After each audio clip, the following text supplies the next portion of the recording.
Olá, amigos. Hoje, olá, amigos.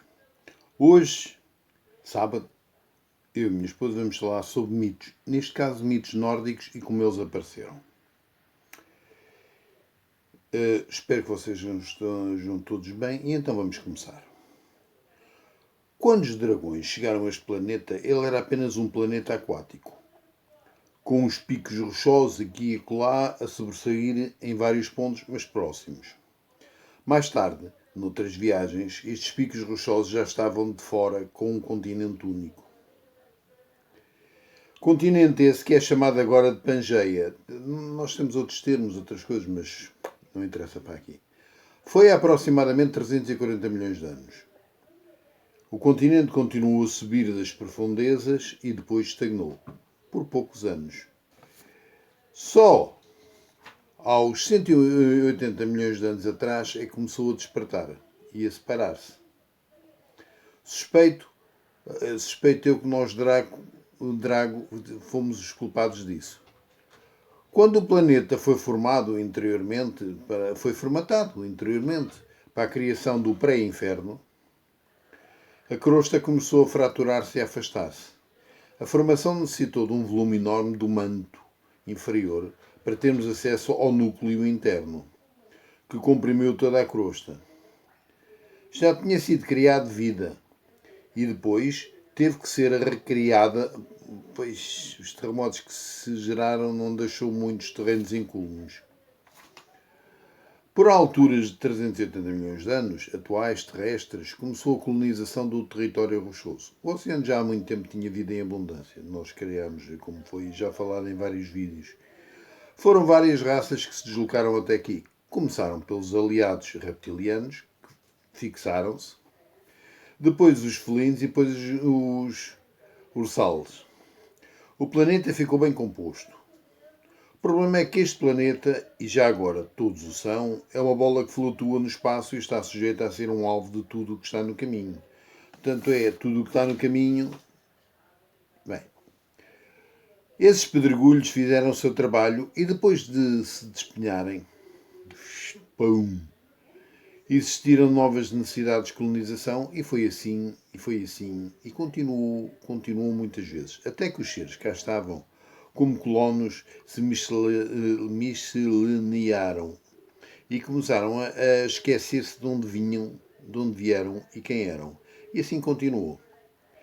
Quando a experiência da criação de uma raça autóctone deste planeta se formalizou, isto é, quando nós dragões, formalizamos a primeira raça das 17, que esta é a 17ª, se formalizou, as coisas ficaram para ver, porque nós queremos a espécie, mas não ficamos para ver, há outros que ficam. As nossas espécies, as outras espécies que aqui já estavam, algumas foram-se esquecidas, porque as pessoas deixavam-nas e depois, tchau, porque eles passavam para o outro lado, olha, ninguém falava mais nisso. Temos que reconhecer que algumas foram esquecidas, que alguns de nós nos esquecemos e deles durante algum tempo. As raças humanas foram-se sucedendo, falhando, e continuando a tentar e falhando. Conforme os humanos foram crescendo em número e chegou uma altura em que se encontraram algumas das espécies que lá estavam esquecidas, encontraram-se.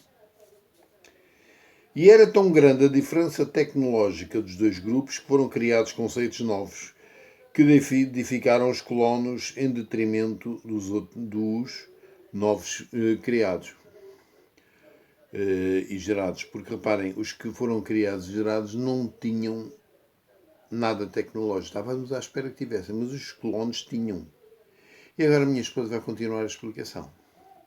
Desejo-vos a todos um bom fim de semana. Não se esqueçam de quem são, do que podem vir a ser, mas principalmente do que têm aqui.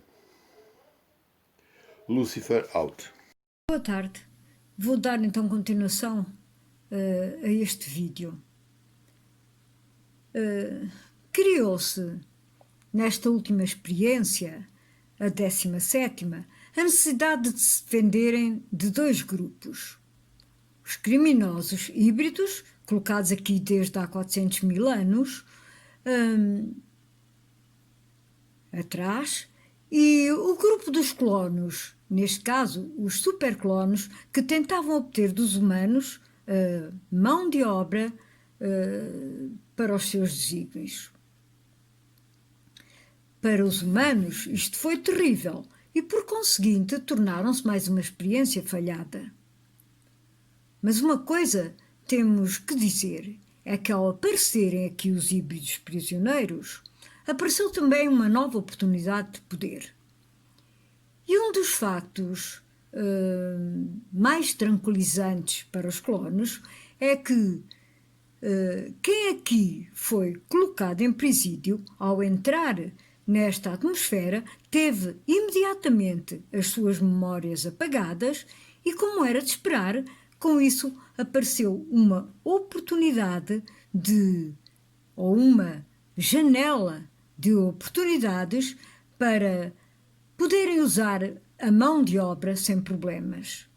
Foram então criadas, para esse efeito, umas figuras superiores a que chamavam de deuses e controlavam a vida dos simples mortais. E podem acreditar que, em diversas zonas do planeta Terra, manifestaram-se em aparições magníficas e estrondosas. Na zona norte de um continente chamado Europa, portanto, o continente onde eu vivo,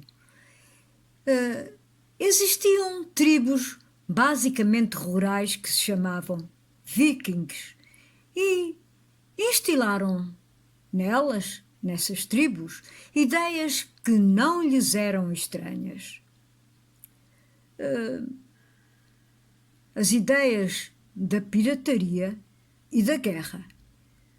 E porquê é que elas não lhes eram estranhas? Bem, não era preciso muito, e não foi preciso pressionarem muito, porque a semente já estava nas suas essências de criminosos. Eles eram híbridos. Criaram a ideia de cultos ancestrais, criaram como centro de comunidade a família e, para isso, necessitaram de erradicar dos cérebros a possibilidade de suicídios, de revolta, de desespero e dúvidas. O porquê era transparente, pois o que eles queriam era povos que acuassem e aterrorizassem novas comunidades. Isto resultou? Bem, resultou quando criaram a ilusão da religião, mas era apenas um arremedo disso e tornaram-se eles próprios os deuses que a gentelha procurava. Apareceu então um ser chamado Tyr, que depois, muito convenientemente,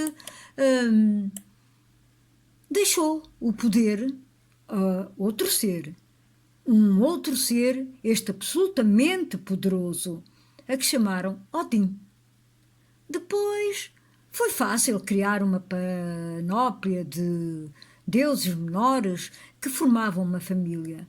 Arranjaram-lhe uma esposa chamada Freia, vários filhos em que sobressaía Thor, o deus do trovão, como foi chamado. Com alguma tecnologia, fizeram esses tais seres sobressaírem. Não foi preciso aparecerem, bastava simplesmente referirem-se ao seu nome. Foi uma pseudo-religião que ocupou o que agora é a Noruega e a Suécia.